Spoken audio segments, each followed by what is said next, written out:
Hey everybody, welcome to a new episode of Design Cinema. This is Feng Zhu speaking, and it's been 2 weeks since we put up a new episode. However, I have a pretty good reason for that, hopefully. Well, what I've been doing is I've been preparing, along with my team, some very special episodes of Design Cinemas coming up. This is the start of one of them. The past few episodes with the real-time stuff, I thought they were pretty okay. They're definitely a lot easier for me to produce. However, I felt the content was a little light. I know that it's kind of fun to listen to them while you draw and so forth, but I thought, I'm not really sharing that much in-depth information. So I thought, hey, why don't I just take the kind of stuff I do today on my everyday job along with my team and share a very similar, the pipeline that we use to produce the type of work we do today and share that all with you. So of course we cannot show the real films we work on because that's all under non-disclosures, and directors and stuff and studios definitely don't want their stuff to be out there on YouTube before the film is released. So we have to make up some projects. We have to do these from scratch. Therefore, that involved a lot of my team members. So to put together these Design Cinemas, it was about 6 to 7 people actually were involved in the process of these next few episodes. And so I hope you guys appreciate it. I personally think these content's quite good, and it's also something that I have never shared myself on Design Cinema. It's completely new content, new themes, new subjects. And you can see the first episode is called about scene breakdown and storyboarding, something I've never actually done on Design Cinema. So I hope you guys enjoyed this episode. Sit back, relax, and hopefully learn some stuff. And this episode in particular is going to be quite heavy. There's going to be a lot of technical content coming in here, but that's why I like to do Design Cinema. Keep it very much, content driven. So let me take a sip of coffee and we'll jump right in. All right, so scene breakdown and storyboarding. So this is something that even on YouTube, I don't see too many videos covering this. I think I did a quick search and there were definitely some from film schools and so forth, but it's more the better, right? More the better. So especially for me, I've never actually done storyboarding design. So what is storyboarding and what is scene breakdown? Let's start from there. Well, storyboard serves a very big purpose in films. In Hollywood, pretty much every film requires some level of boarding.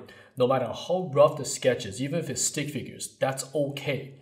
Because storyboarding allows the directors, the producers to get their first visual look at the film from words to images, right? It also allows editors to come in to take a look at the timing. It allows actors to see what the story is doing. If you're doing certain tensions or comic areas, the storyboards lets you see that does that work? Does that joke actually work? Does the feeling come out correctly? And it also lets cinematographers and DPs start to see the early styling of the film. How are you planning your camera? How are you planning your compositions? It lets them also decide to a certain extent lighting. And same thing for VFX.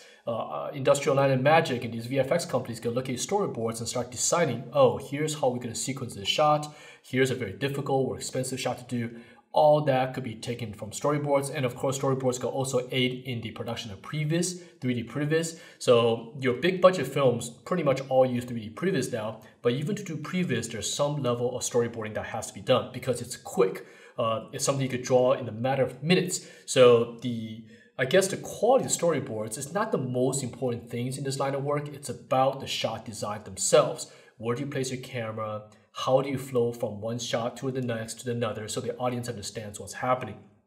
And today's episode, we're going to be covering that. Sorry if I speak too fast because there's a lot of content to cover here, so I'll try to get through this as much as I can. Now, this theme will be carried through to at least 2 different episodes. The first one, we're going to talk about how we actually go about storyboarding, some of the setups and how I decide on the framing. And the second part of this episode, we'll talk about the technical part of it, like how do we actually use storyboards to, for example, help VFX, to help plan timing. How do we decide certain type of VFX shots, for example. So we'll get into that part 2. All right, so what's the first part? Well, step 1, read the script. And what I have done here is I pulled up 2 different scripts. We're going to start with this one first, and we'll look at another one after. 2 scripts, but I thought it'd be kind of fun to find 2 that share the same similar name. In this case, I used the word legend. So the first script we're going to read is I Am Legend, written in 1970s, based off the book from 1959. The second script we'll be reading is from the movie Legend, which was written in 1980s and directed by Ridley Scott, starring a very young Tom Cruise. I believe he was like 23 or something. The film wasn't successful, but in my view, it was a great story, a great IP, and unfortunately, it wasn't a box office hit. Maybe there's something that Hollywood's going to bring back, who knows? But let's jump back to the I Am Legend. So, for those who haven't read the book, it's a great novel to check out. It's a fast read. It is definitely one of my favorite books of all time, in my top 10 for sure. This book also started the entire genre of zombies and vampires and so forth. This book started it all. So all your DayZs, your World War Zs and so forth, they all pretty much was inspired from this book, written about 60-something years ago. So there have been films made of this. The first one was done in the 60s called Last Man on Earth. There was another one that came out in 1971 that starred Charlton Heston, the same guy from Spartacus. So that was called The Omega Man. And of course, in the 2000s, we had the Will Smith version titled I Am Legend. However, that movie strayed pretty far from the book, in my opinion. Like the location, the sort of the story itself, all kind of strayed pretty far from it. However, I think this IP, this book, could still be made today and maybe follow the original script and have a great movie out. So that's why I chose it. All right, so let me take one more sip of coffee because we need to read the script. All right, so this book I chose is because it takes place, or this script takes place in the real world, while Legend takes place in a fantasy world. And also this screenplay, the writer, John Williams over here, has written in shot design directly into the script. The other ones you'll see that the shot designs wasn't written in. Scripts come in all sorts of flavors. Different writers like to write in their style. Some will be technical, some will be more story driven, some will be kind of feeling driven. And as a designer, you kind of have to know all of it. You have to kind of read the script and get into the head of the writer, chat with the directors, chat with the DPs to see how do they want this film to feel. Because the boarding is going to sort of decide that. But we'll get to that in a bit. All right. Let's read the script. So I'm not going to read the whole thing because it's quite long here. I'm going to read just the first part here before we cut to the credit montage. So reading comprehension is quite important, okay? Because when you get to a script, you can't just glance at it and kind of skip it. If your job's to scene break it down, to storyboard, to design for it, you really have to know this movie really well. All right. Fade in, wide angle, medium long shot. We see a palm line richly, let me switch to my script reading voice maybe. All right. We see a palm line richly attractive street in Los Angeles suburb. The houses are set back from the street. The street itself is quiet, empty, except for a few cars parked in front of the houses. While the camera takes no notice, the tires are down on parked cars. The lawns of the houses are uncut. A Ford experimental model convertible turns corner into view. It drives at medium speed. Robert Neville's driving the car. He wears sunglasses, a sports shirt, a neckerchief, and looks altogether like a wealthy man out for a drive. Camera allows car to pull abreast so that shot becomes side angle. As the camera enters passenger space of the car, we hear music. Everybody is out of town. Neville hums along with it. He seems at ease, unconcerned. We see the houses on his right side passing by. Then his humming stops, his jaw tightens. The car stops with vicious suddenness, and camera pulls back to medium shot as if aghast at the sight to follow. Neville, in a single motion of astonishing speed, comes up with a stun gun in his right hand, fires directly into camera. Camera zooms in from medium long to medium close shot of a deeply shadowed window in one of the houses. Bullets smash into frame of the window, tearing out chunks of stucco. We see barely a figure fall backwards. We cannot see any details of this figure, its presence more intuited than seen.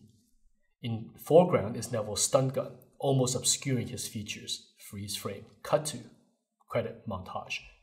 Okay, so that's the part I'm going to read. This part between credit montage and the fade in, there's actually a little bit of a scene, but I took that out because it was really long to board that scene for you guys. So what I did is I jumped to a scene following the fade in about Neville trying to get home before the sun sets.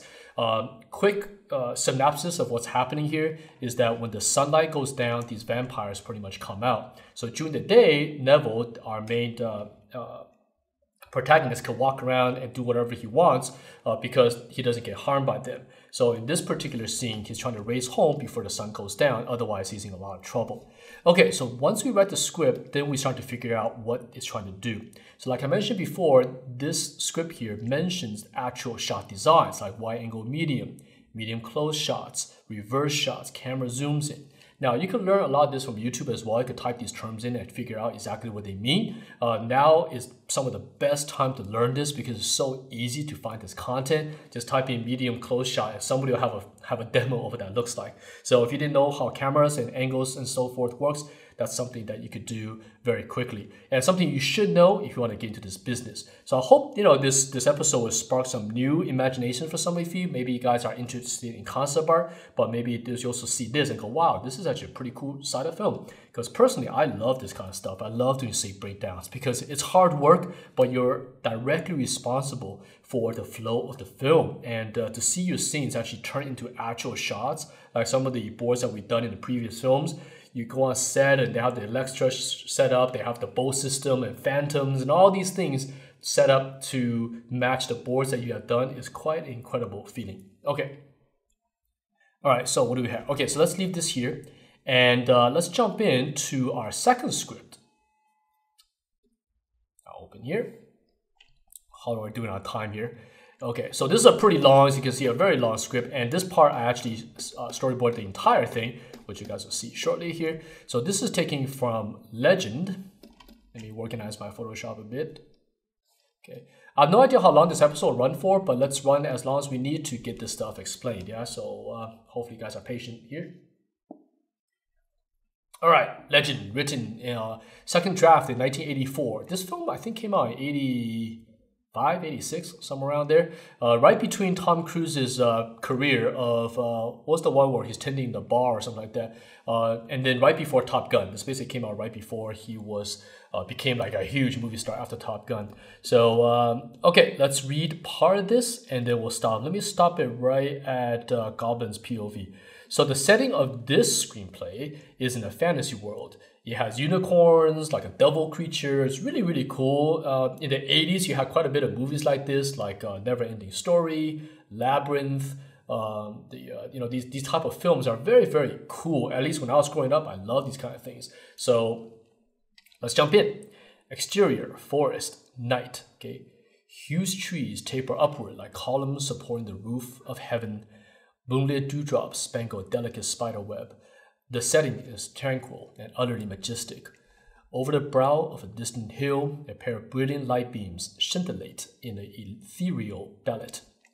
Numerous small animals gather to behold this wonder. They stand on the hill crest, staring down as if at nativity. Squirrels, quail, hedgehogs, mice, pheasants, and badgers, natural enemies untied by the radiant light. A magnificent stag watches, numbers of tiny songbirds perched in its branching antlers. Pull back from the hilltop through ferns and brambles to a steep embankment where umbrella-sized toadstools cluster. A snarling face appears under a mushroom cap. This is Blix, a brigand goblin hunter. Clad in decrepit armor and slung with savage weapons, he is a terrifying figure. Blix whistles. The sound is unexpectedly lovely, a nightingale's call. Further back, 3 other goblins return the bird call. They bristle with weaponry. Pox is a pig-faced fob wearing tattered lace and filthy brocade.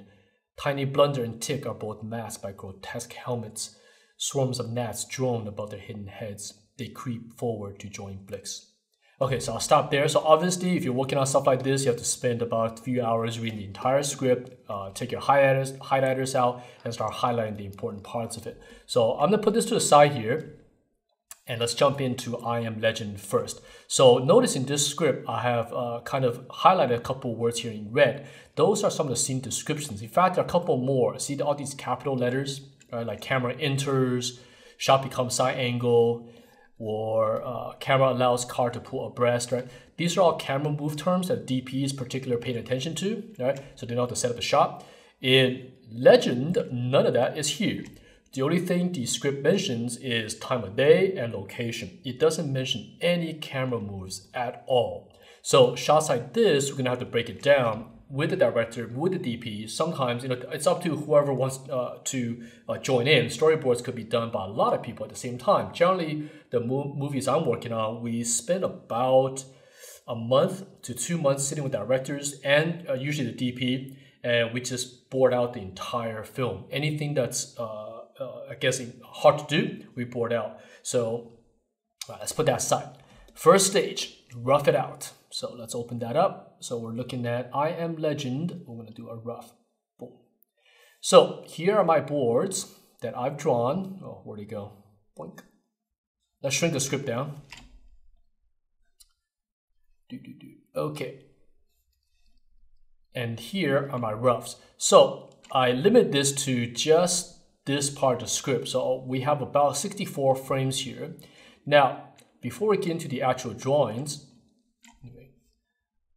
what I've decided to do is, if this film was rebooted for today, but we want to retain the 1960s feel of the film, like it's a period piece with zombies and so forth, we definitely don't want to delete the script and rewrite it. However, we could add shots on it to make it a little bit more interesting, especially with some of the technology we have today. For example, we could do more elaborate matte paintings, we could do some impossible cameras.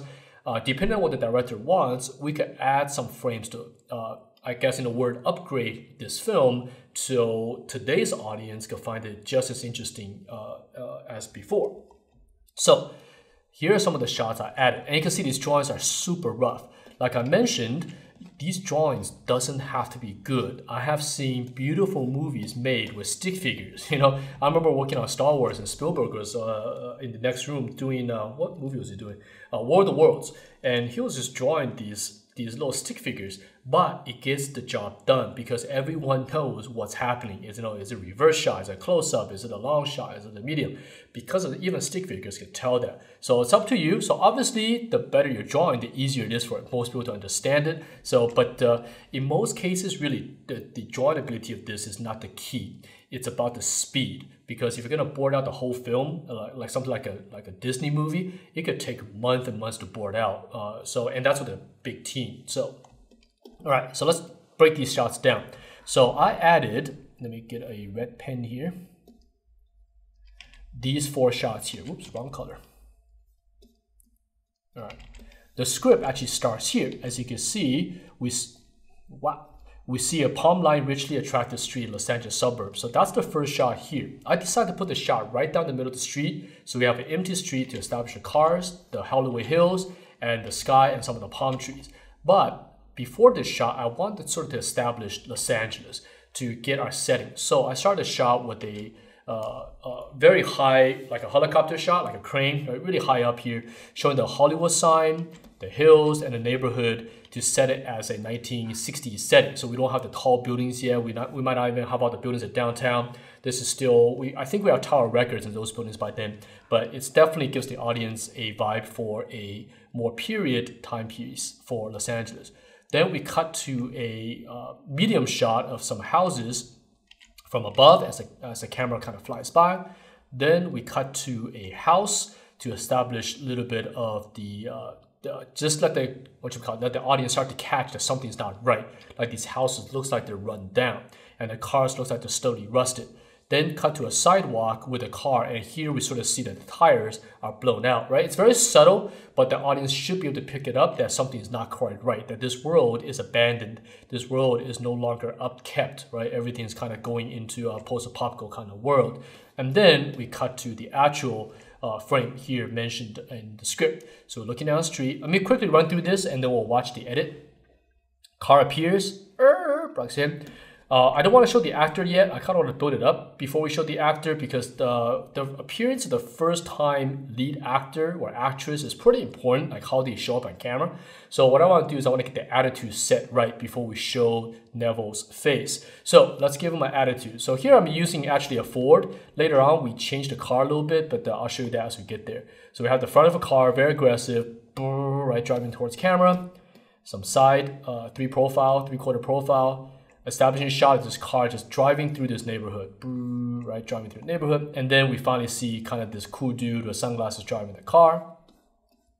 Here's the shot that the script mentions, which we pull from the kind of front view to a side view and into the car. So something like this we'll discuss in episode 2, in which we talk about camera, because this will be an impossible camera in which we're going from the outside of a car into the car through the window. So that's impossible to do, and it requires some kind of VFX work, either CG or some kind of special model to be made of this car to make this shot happen.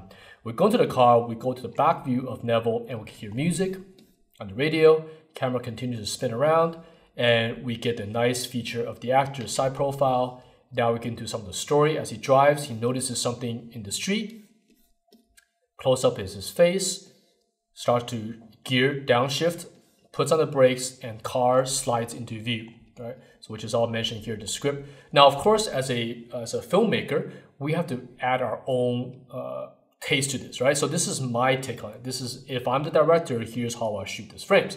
Different directors have different ways that they want to establish a certain shot. So that's why if you want a film, you could work with directors. Some directors trust me to do the entire sequence on my own. So, and I love that, because then you're pretty much filming the movie. And then when I'm on set, you're pretty much helping DPs and stuff set up the exact angle that you want. So anyways, let's go back to here. So car's gonna start braking, and it's gonna go a hard brake, a power slide basically, into frame, one shot, and stops perfectly in front of the camera. Neville pulls out his gun. So here I made some small changes to the script. The original one is a stun gun. I decided to change that to a shotgun because just to update it, because it's way more cool to be a shotgun. And boom, fires into camera. Then we see a figure in a house, and bam, the house gets blasted by the bullets. And cut back to Neville's face with gun in foreground, which is all mentioned here, right? So here you see in foreground, that's the FG. Neville's stun gun, almost appearance feature, freeze frame. So we have the shotgun here with a lot of smoke. I thought this would make a beautiful shot of just the smoke left over from the shot, covering half of Neville's page, and we use that to boom, cut to credit.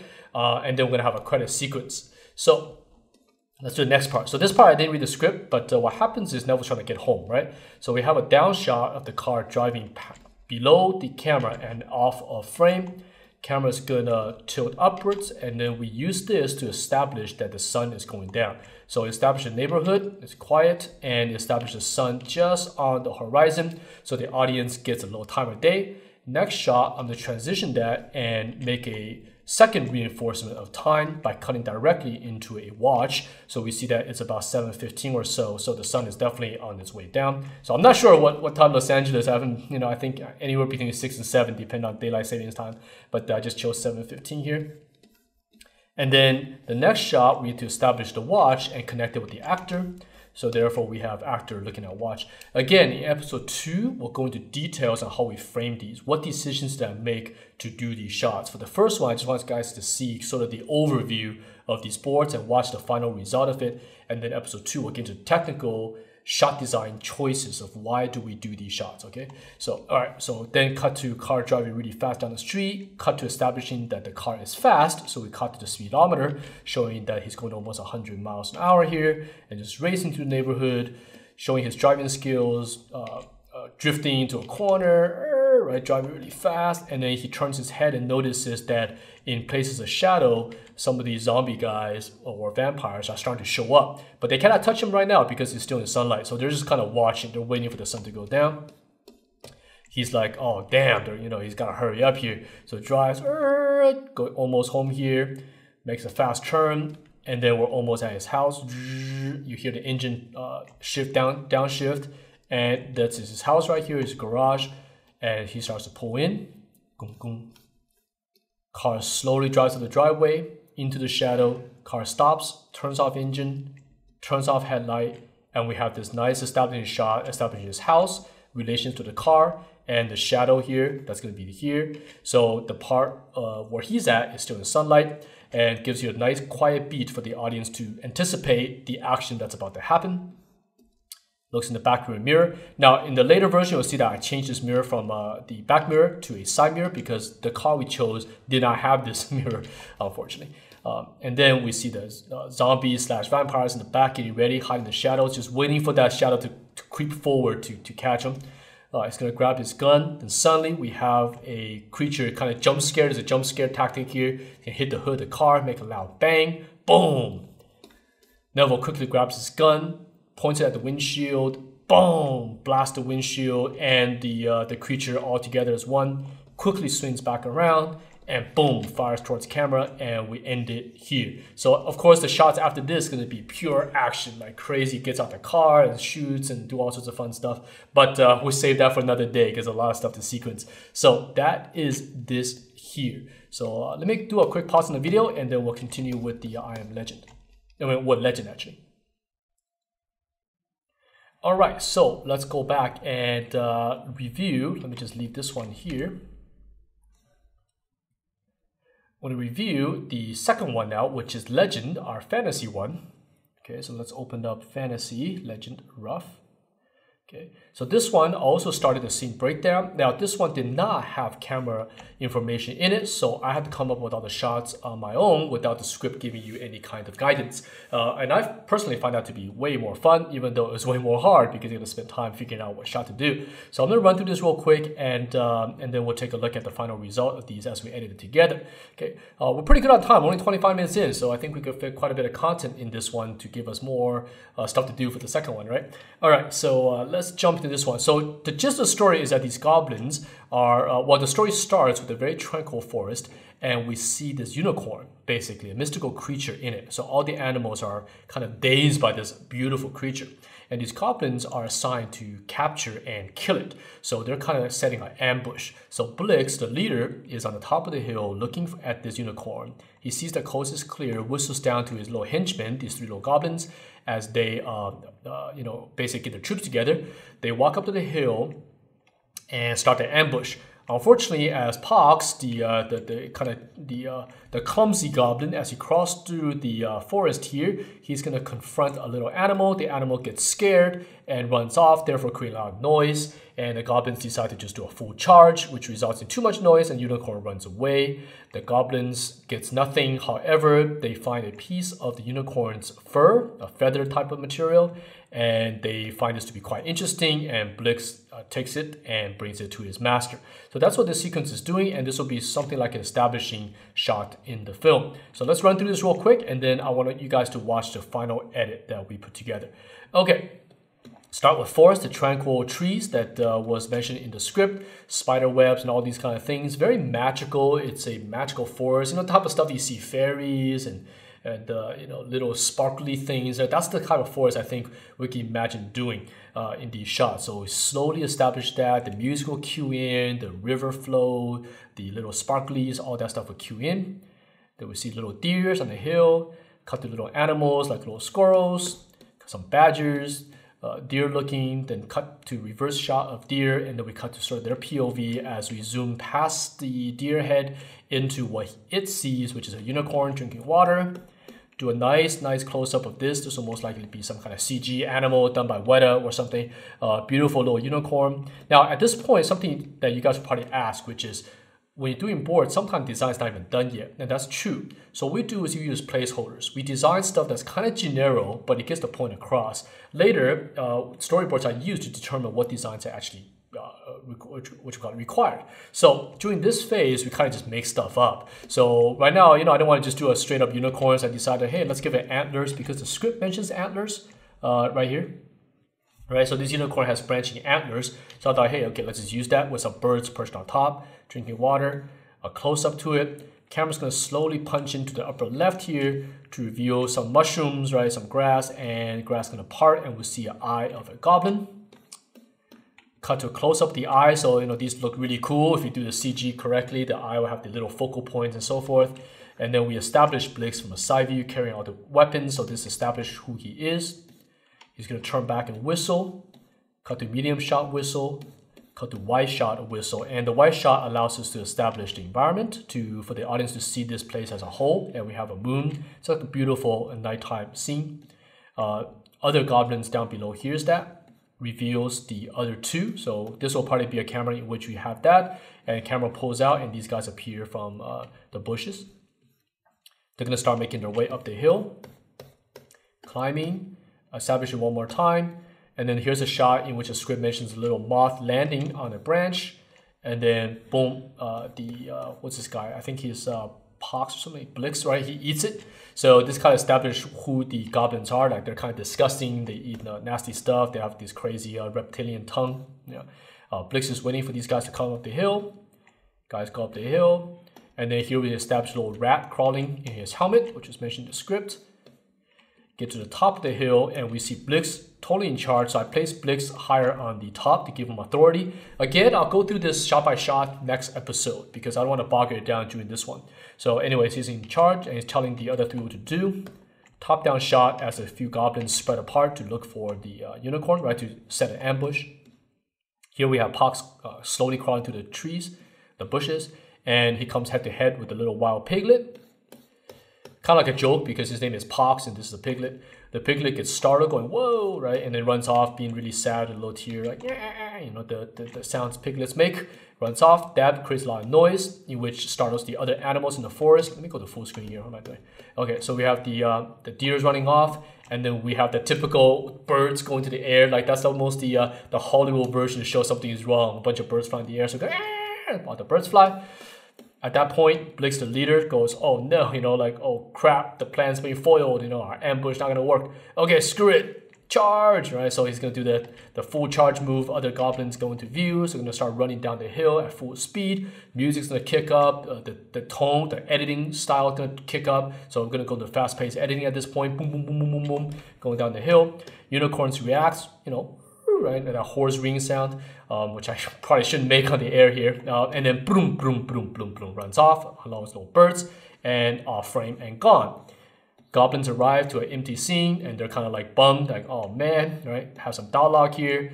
Establish an empty scene, no more horse, nothing happened. Blix is quite disappointed at the hunt not being successful. These guys are like, oh man. And then I think this is Blix. Oh no, this is Tick or something. I can't remember which character it was. I gotta refer to the script here. He notices something to his right here, so we give him a reaction, and then we do it to a POV, seeing a very magical feather slash fur stuck on a tree branch, and he's gonna go ahead and grab that, and cut back to him kind of privately taking a look at it, right? Close up of him looking at this feather. Reverse shot of the other goblin notices what this goblin is doing and wants to know, hey, what are you up to? Cut to, hey, give me that. Start fighting for it. And this established the strength of the feather, so they're kind of pulling on it and it's not falling apart. This goblin is going to take out his knife and try to cut it. And also shows that this feather is extremely strong, it's magical, and the blade cannot cut this feather. Head smash, boom. Blix come in, the leaders like stop fooling around, knocks them out, drops their head, picks up the magical feather from his foot here at the base of his feet, and notices that this feather is indeed very, very special. Raises it up. This is kind of the Legend of Zelda shot, you know, the dong dong dong dong when you get like the key from the dungeon, right? A very typical shot. I love this angle. And then reverse shot sort of his POV with the feather, magical feather glowing in the nighttime, silhouetted by the nice moon. Beautiful shot, and I thought that would make a great transition to title. So that'll fade in. So of course later you'll see that I changed the feather to face the same direction as the live shot here, and that ends the sequence. So also 64 shots, shot counts. If you check out the title, that we're talking about 63 shots here to do this opening sequence here. So that's those two. What I want to do now is actually show you the work that my designer have done. So what happens is I passed these two frames to my storyboard designer, very talented designer named Yoga, and he is going to draw these up super, super nice to ability that I cannot do. So, and then that is given to multiple people. So we have an editor, Sangdang, who puts in the music, the sound effects, and then I work with her to time it out. But we also have Charles who comes in and provides some 3D models. I'll show you that after we watch these edits. So first, let's cut and watch I Am Legend. So let's roll that now.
Okay, so you guys can see the final result, timed or sound edited, and all the beautiful drawings added in start to really tell the story of this. So again, the next episode will break these down on how we actually do these. I'll show a little peek of it after we're done watching the second edit of Legend, but we'll go into details in terms of putting these all together in episode 2. So now let's take a look at Legend, the fantasy one, cut together and timed out. So let's roll video.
Okay, so we're back. So I hope you guys enjoyed these two edits here. So we had a great time putting this together. So again, this took the effort of a lot of my team members here to do. And this is how it is in the real world. On the films I'm working on now, this is the exact same process. Even though some of these films require 3D previs, we still do these in early stages. That way the directors and the producers could all see the film and allow us to edit this together to see does it feel right, is the timing right. What I'll do now though is go a little bit behind the scenes to show you some of these drawings closer up. So let's open up Legend here. Let me put this one to the side first. Let me close Legend.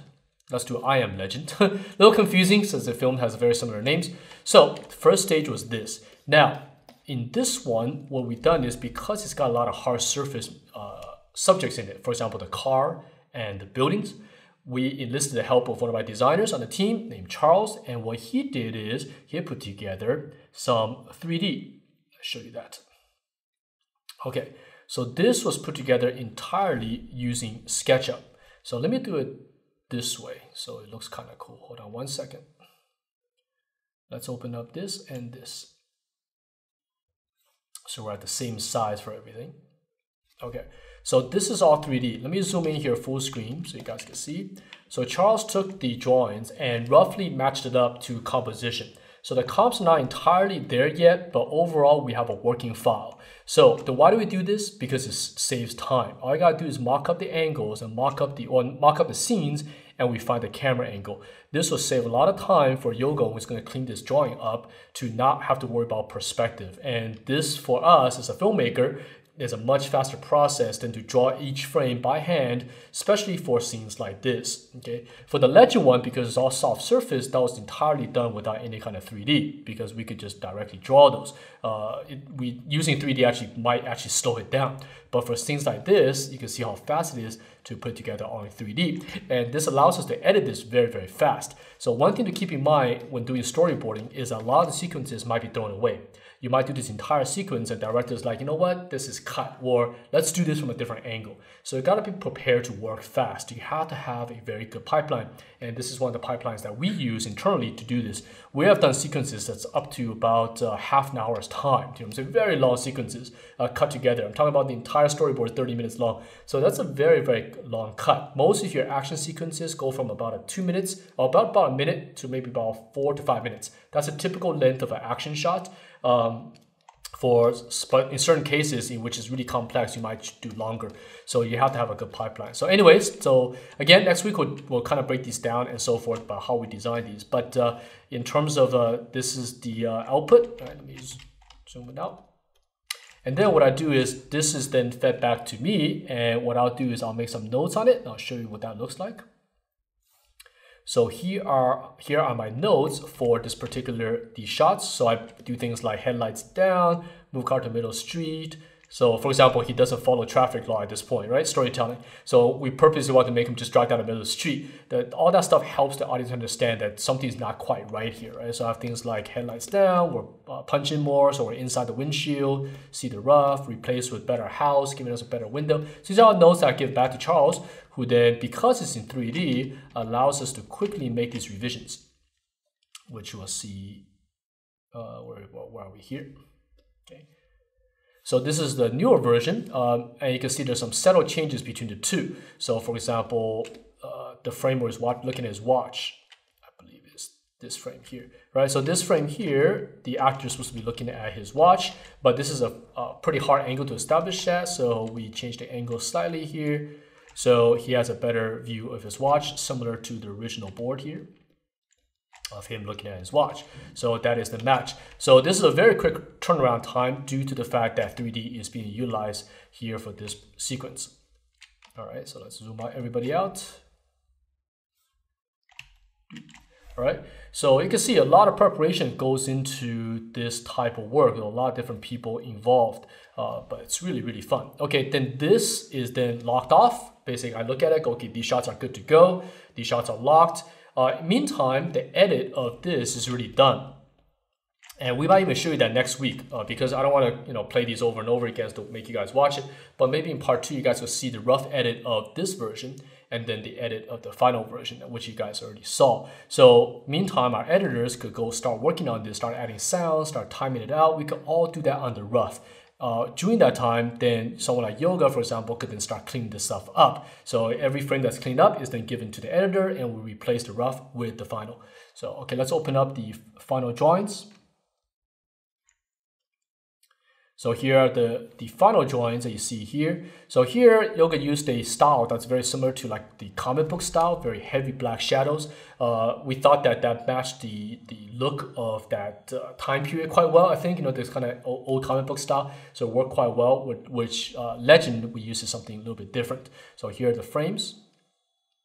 Now these all prepare for editing. And one step that I didn't show you guys, which is we actually, for scripts, put together these in a shooting script. So what happens is the storyboards on the left and the dialogue and scene descriptions on the right, and it's printed out in a sort of 8.5 by 11 or A4 size. So that way you can bring that to set, and it's very easy for directors to flip through them. So this format is only prepared for editing. So these are the shots. So beautiful drawings. We'll put all these up for you guys later so you guys can download them and take a look at how they're done and so forth. We'll put all the videos independent as well, I think, so you don't have to dig through YouTube to find the particular cut. So we'll put all that up once episode 1 and episode 2 is finished, I think. So, okay, let's take a look at Legend. Okay, so let's close these. So that was the process behind that. Okay, so here is Legend roughs. And then this one did not have 3D. So in this case, Yoga went directly into the drawings, sort of following the same compositions as what we decided here. So shot framing is quite important. So what I like to do when I do my scene breakdown is to plan composition. Some storyboards only tell story. For example, where the camera is. And then the DPs will do the compositions as they show up on set. However, when I like to board in correct film ratio. So we're using 2:3:5 here, ratio here, and I start to put in the compositions as I go. That's my particular taste, but it is not required. You actually see storyboards even today being done at 4:3 ratio or 16:9. It's not that big of a deal. It all depends on what you want to do. So, okay, so here's a rough, and here's Yoga's beautiful storyboards. So he actually helped me design some of the goblins, so they're much more interesting. So you can see some of the forests. Of course, these are things you already saw in the edit. So here are the JPEG versions of it. Some of these were done on layers, so we could do a little bit of video editing on top, but we only do a few because the point of this storyboard is to be fast. If it takes you, a whole month to produce a fast sequence, then it's way too slow. So in a way, you still gotta control the timing. So that way the directors and stuff can see things much faster. Okay, and here's the final frame of it. Okay. So yeah, so this is quite fun, and hopefully this episode 1, give you guys a slight insight into this. Now let me look at my time here. I believe we still could do a little bit more talk on this. What I'll do is next week. Let me open up the nice ones actually. Boom, boom, boom. Let me tie all these guys. Okay. So what I'll do next week is I want to go back and start talking about the decisions I made for a particular board. For example, why do we choose this angle? Why do we choose this shot? Now, one thing I do though, when I start the first time sequence of a film, is I keep it pretty safe. So what I mean by that is if you watch even big Hollywood films like what came out recently, like King Kong, for example, right? The big epic film there, or what Ghost in the Shell or so forth, right? When you watch these films, about 80 to 90% of the film is shot pretty normal. What I mean by that is the camera's not crazy. It's using very classic cinematography ways of shooting subject matters, like when two people talk or someone's opening a door. You're not doing anything crazy. You're not flying through the door knob. You're not going through the car's engine and so forth. Those are special shots, and those shots need to be designed. So when I generally approach a film for the first time, I keep everything pretty normal because that's going to solve most of your problems. And then you have special sequences in which the director might be like, okay, for this shot, we want to really do something different. We want to, for example, we want to fly through the shotgun and have the bullet, follow camera as we fly with the bullet into the zombie. So if those shots are mentioned, then we'll board out that sequence out as a VFX shot in particular, right? But yeah, the first time I approach these boards is that we don't do anything too crazy. Let's get the storytelling going first. Let's get the timing going first. Let's make sure everything sort of makes sense. and then we build the difficult stuff on top. So for those who watch, for example, King Kong, you notice when the actors are talking, walking, and so forth, it's pretty normal. And then once they get to an expensive action shot, then you see the cameras flying around and creatures going all over the place. I think the opening sequence of King Kong, it was just absolutely insane, right? The helicopter like flying everywhere, King Kong's kind of bashing them off the air, the camera's spinning all over the place. Now, some of you guys might not like that, but some of you guys might like it, right? That's dependent on the filmmakers on what style they want to use. Even for Rogue One, Star Wars that came out last year, you notice when they're on the ground, very normal. There's no crazy shots. But once you go into space, you're starting to see some interesting camera angles or follow cams in which you're right with the spaceship. You're getting these kind of fun shots. So that gets into a different category. So what I'll do next week is talk about the basics of it, right? We're not doing anything crazy. Now, if you guys definitely want to see more of this, we could definitely produce more episodes dealing with difficult VFX shots, for example, but we'll leave that for a later episode. So anyways, I hope you guys enjoyed this very special episode, and I have to thank my team to put all this together, and I hope you guys appreciate it as well. This was not a one-person effort here, and the stress that this took us quite a bit of time to put together. So that involved, Yoga, Charles, Sanda, me, you got a couple of producers, and just all sorts of people helping put this together. So thank you guys for watching, and I'll see you guys in part 2, in which you dive into the technical aspect of putting all this together. Okay, guys, so thank you so much, and I will see you guys in the next episode. Bye-bye.